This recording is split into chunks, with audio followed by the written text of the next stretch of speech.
Well, hey there, you're on the internet, I have some free time, and welcome to the Triple N Network, where all you newbie nib nerds can find all the news you'll need. Let's look at an ink today, shall we?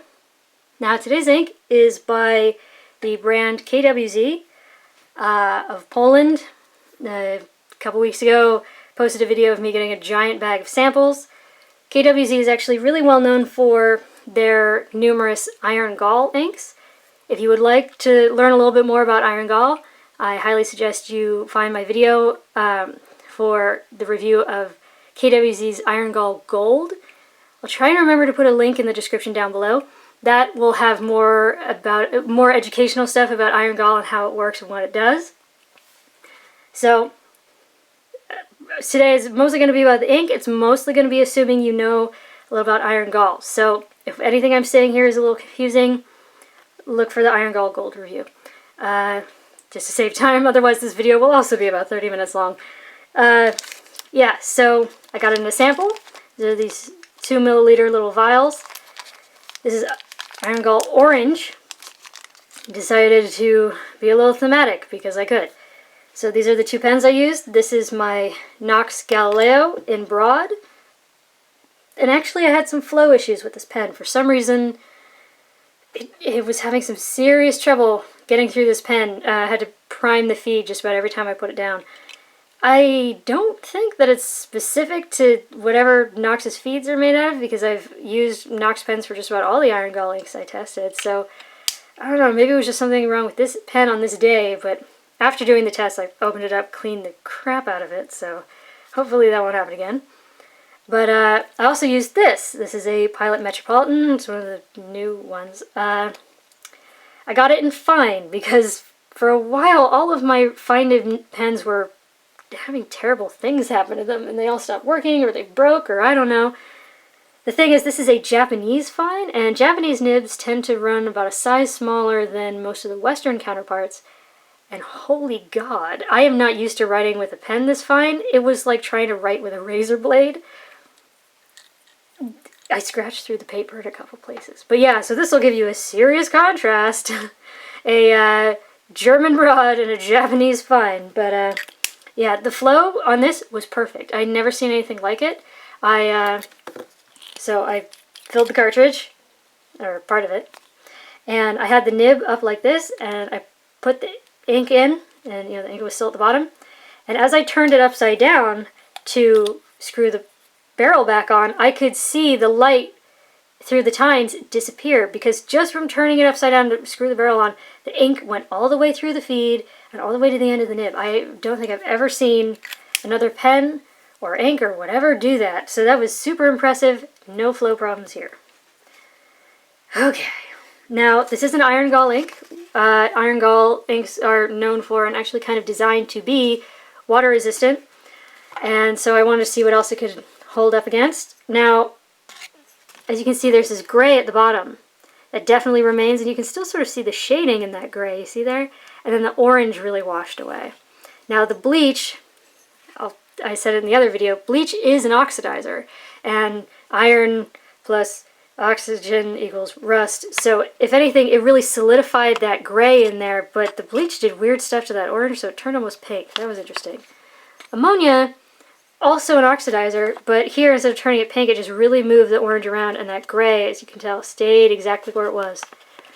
Hydrogen peroxide turned it really vibrant, but it also seemed to move some of that gray a bit more than any of the others. But for the record, I do not recommend using anything to flush this out but lots and lots of water if you have trouble. Just lots and lots of water. And also, I picked these pens for an Iron-Gall ink because this is the first time I'd used this Iron-Gall ink, because they're easy to take apart. Okay? So if there were, for some reason, serious cleaning issues, I always recommend that for any kind of aggressive ink. Put it in a pen that's easy to take apart, and especially ones that you, worst case scenario, something bad happens. So, you know, won't break your heart to lose the pen. Now, let's check out the chromatography, and I actually did chromatography for each pen. Which one is this? Oh yeah. Okay, so let's just do this one. I think this was the Metropolitan. Now I did 3, and we'll get to that. Now here's the one that's standard, how you're supposed to do it. You can definitely see where that initial drop was put. It's very clear, very dark. you get sort of this brown, and then you get this weird green-gray, and then you get this bright orange at the top. And then you get this very fine layer. It's a little bit of the water picking up a little bit of that iron and moving it around. So that actually is the last thing to appear. It doesn't appear until after the chromatography dries. Now here's where I let it dry. And you can see the top got a little bit darker. The striae are a little more separate. There's the gray, and there's less of this green in the middle and the bright orange up the top. That little layer up there. Now, because Iron-Galls are so water resistant, and I expected there to be more of a difference, I did another one where I let it dry for 24 hours. You can definitely see the difference. Do you see how dark that got? The initial drop, and there's less brown, there's less gray remaining, so it's more dark, meh, and then bright orange. So, because this ink takes a while to sink in, it needs to sort of bond with the cellulose fibers, and then it needs to oxidize. It essentially needs to rust in to darken, because that's how it darkens, it oxidizes, and it bonds with the paper, and so the more time you give it, so a day will be a huge difference from just 20 minutes, which is only how long I gave these tests to dry before, the paper test to dry before doing the water. So, God, imagine how much more will remain if you give it a day, never mind 100 years. So yeah, wanted to see if I had anything comparable. So here is K.W.Z Iron-Gall Orange. You can see it's fairly brown. Very dark. It's a very dark orange. But anyways, here's Noodler's Kiowa Pecan, which is kind of orangey. It is kind of brown, and it does have water resistance, kind of like this one. There's this gray that remains. However, this one actually proved kind of hard to clean out of that preppy. It took a lot longer than normal. It has the gray in this, it's almost like a silt. Like it sinks to the bottom. It can be difficult. Okay. And then J.R. Bond's Lit d'été, which actually I found to be, there's definitely some similarities there, right? I mean, I'm not insane. This one has a little bit of a water resistance, a tiny little bit. Again, it's kind of a gray and the rest washes away. But yeah. Private Reserve Sepia, which admittedly I have not tested yet, but I don't know, something about these bits and that, kind of similar. And then Stipula Musk Green is actually quite similar. It's maybe a little more green, but they're not crazy, right? There's something going on there. But yeah, haven't tested that one yet either, so we shall see. Now, I did time-lapse little videos to watch the color change on these papers. I think, oh, I forgot to do Fabriano again, but so I'll try and remember to leave space in between so that you can see those. So first up is Clairefontaine, 90 grams per square meter.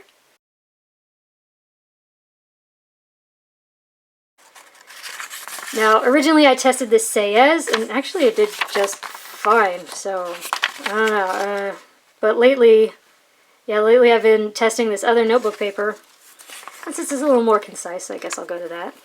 So yeah, I hope you can see that, yeah, a little drop of water got there and you can still read it. It's very dark. There's not a lot of orange popping out at you, but a lot of shading. A lot of shading. And you can see it is very saturated. Look at that smear test. Now that Japanese Japanese fine, which is like writing with a razor blade, took 15 seconds to dry. And that makes sense because there's so much stuff in this ink. There's iron in it. It takes time to sink into the paper. But, yeah, that broad took 21 seconds. And, geez, look at the difference in line width there, right? But, yeah, very well behaved. No bleed, no feather, no spread. Maybe some echo. It's really to taste. And, I mean, you can't see anything with that Japanese extra fine. So, this paper's so dense, I doubt it. And I said maybe there's some sheen. And I feel like, you know, maybe in the wettest part of the scrubby for the broad nib. But, Now, the water test is kind of what I would expect. There's the gray at the center and that orange washes away. And it's actually kind of a pleasant little haze of orange. But what's at the center is very clear, very there. Doesn't feather, doesn't explode, and even still has a little bit of shading in it, which I find kind of pleasant. Now, again, I'm curious as to how dark this would be if I gave it longer than 20 minutes or half an hour to dry. But even still, worst case scenario, that is damn readable. Next up is Fabriano, which is 85 grams per square meter. It's not as smooth as Clairefontaine. It's not ceramic coated like Rhodia is, but I find it can handle a lot of inks that even give Clairefontaine and Rhodia trouble. But yeah, again, this ink is very dense, so it takes a while to sink in. So, but not like thick and goopy the way some, anyways, but yeah. that Japanese fine took 14 seconds. The broad took 22. You get really wonderful shading. This is where I was having flow issues with the Knox, but I really think that was just the Knox having trouble with this ink. My personal one, I have no reason to think that that's a common occurrence, but yeah, really great shading. Look at that. And it's almost like a little halo of sheen around the dots, but those are so small, I know I'm not going to get them on camera. It's not exactly a sheen in the scrubby, it's just like it's got shiny bits. It's hard to explain. I say there is some echo in the broad, but I feel like that's mostly in the scrubby. The rest, I mean, look at that. I can barely make that out because of the very bright light. That's what the Japanese find. There's really nothing there. But yeah, that effect, that shading is just gorgeous. If you're like me and you like shading, that's really something. Now, again, this only had 20 or maybe 30 minutes at most to dry, and still, look at that. You get that gentle shade of orange, and then what's at the center is very clear, very dark, doesn't move, doesn't feather, doesn't explode. Fantastic. You can get a little shading in there. Now, I am confident that if I've given that much time, more time than just 20 minutes, if I gave it a day, I imagine it would be even darker and even clearer. Next up is Rhodia, 80 grams per square meter.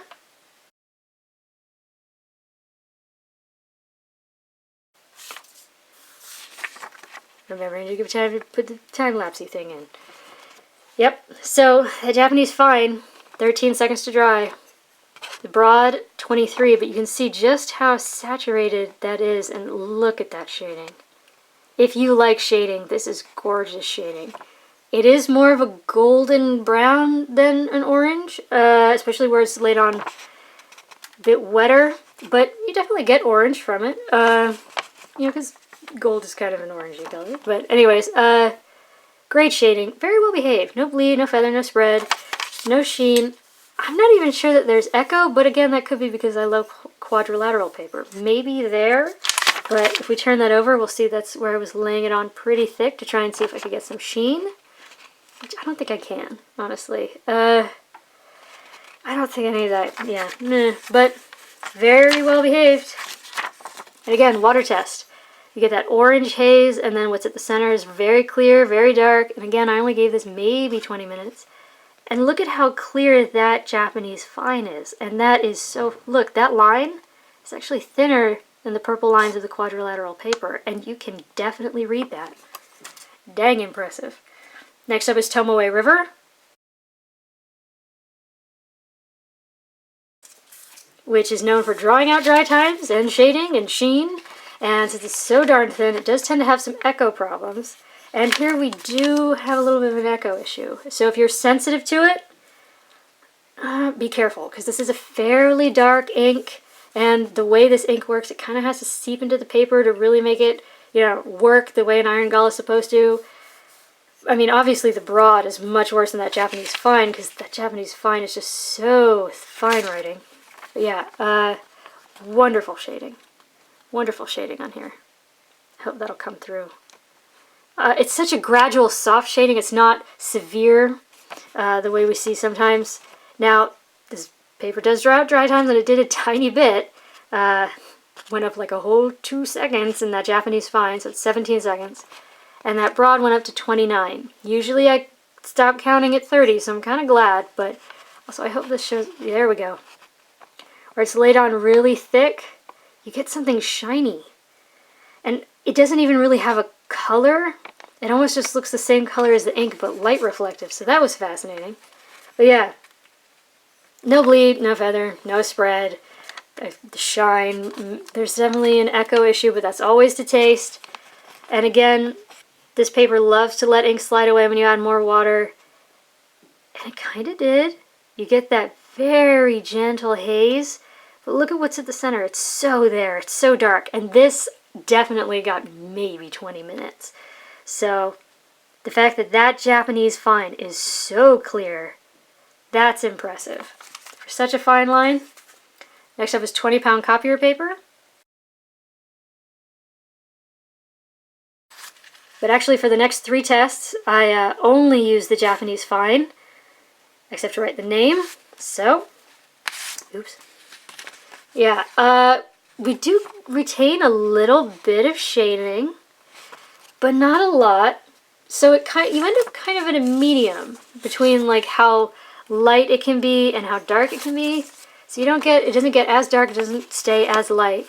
And because there's a lot going on in this ink, it did take 3 seconds to sort of soak in, which makes sense with this type of ink. It is kind of a brownish, but it's like an orangey brown, so yeah.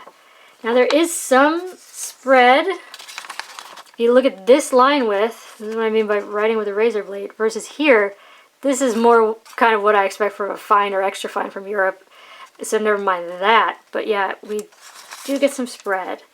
And we do get some feathering. I'm going to try and bring this in. However, the line is so darn fine, it's almost hard to see.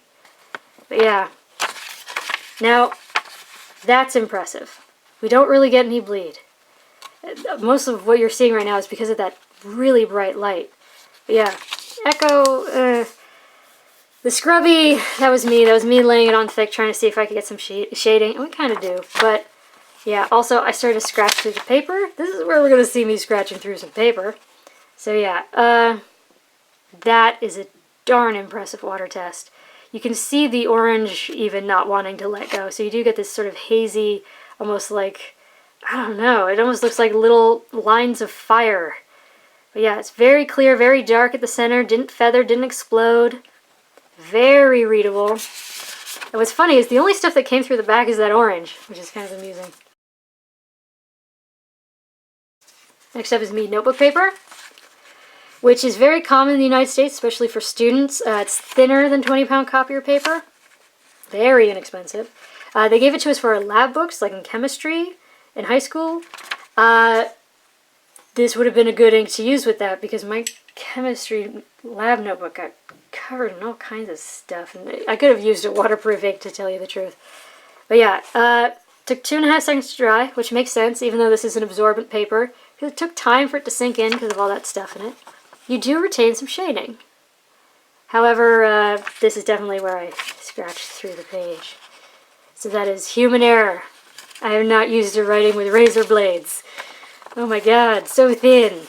But yeah, you guys, y'all out there love some fine nibs. So I got myself some fine nibs so I could do some tests, and they don't get much finer than this. So here you go. We do get a little spread, not quite as much. See how it's not quite as much as that? And yet it's still a little bit bigger than the non-absorbent paper, so it's kind of a happy medium.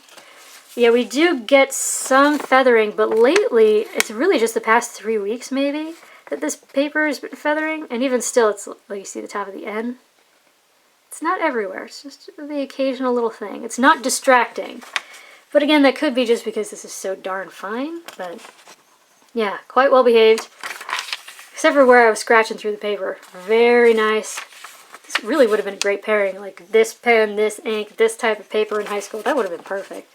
But yeah, again, this paper tends to freak out when you add water, and yet we got this. See what's at the center is very clear, very dark. And again, it almost looks like there's little bits of fire coming off of the writing with that orange. But that's so recoverable. I mean, it's so clear. It doesn't feather, doesn't explode. Fantastic. Now lastly is Moleskine paper, which I've chosen to continue testing because I was that person who was using fountain pens and ink and Moleskine and didn't know any better. However, this Moleskine is about 10 or 12 years old now, and it was behaving ridiculously well. The dead giveaway in that absolutely nothing bleeds. The way I could tell was the back was super shiny, so sadly those are not results you can expect. These are results you can expect. This is accurate modern Moleskine paper. I'm going to bring this in. Oh god, you see that? You see that feathering? Oh, it's hideous. And it's so woolly. Look at the texture. It's 6 seconds to dry, which makes no sense because it obviously seeped in, because look at that. It's like wet wool. Oh god. I mean, granted that's the broad, but I feel like that'll be easiest to show up on camera. See all that oh, fine. Look at all that feathering. It's these big, distracting feathers. It's really kind of hideous. You do get shading, but I don't know if it's worth the exchange, because anywhere where it's dark enough to leave some shading, it's where you get trouble. And even though this is a Japanese fine, okay, that's the, yeah, but you still get some spots where it's almost like it wants to come through. So if you are super, super sensitive to it, A, why are you using Moleskine? B, not great pairing. Still miles better than anything I can remember testing recently. But yeah, the thing is, this has started to do something that none of the other papers did. If we bring this in close, you see how even the stuff at the center starts to like feather and explode? I mean, is it readable? Yeah, you know, you still get the orange haze, but I've never seen it explode into feathers again during a water test. I hate Moleskine. Things I do for you people. And yes, I'm choosing to continue to test it, but still, for posterity. Now, there you go for your consideration, K.W.Z's Iron-Gall Orange. It is sort of a browny goldy orange, and when you do the water thing, the orange is what washes away. However, super well behaved. Super well behaved. Especially on premium papers. Great shading. I don't know how to like properly exhibit this shading because it's really, see how gradual and soft it is? It's not abrupt. Yeah, even if you're someone who generally doesn't like shading, there's something about this that is, I don't know, maybe give it a try. It's fascinating. Again, if you want to learn more about how Iron-Gall works and the quote-unquote dangers and the myths around it, I do encourage you to find my K.W.Z Iron-Gall Gold review. It has more information there. I also have educational links, so yeah. Quite enjoyed this one. I just don't know why my Knox pen was having such trouble with it. But in this razor fine Metropolitan, fantastic. So yeah, anyways, there you go. For your consideration from the Triple N Network, if you liked the video, please give it a thumbs up. If you'd like to see more, please subscribe to the channel. And thanks for watching. Bye.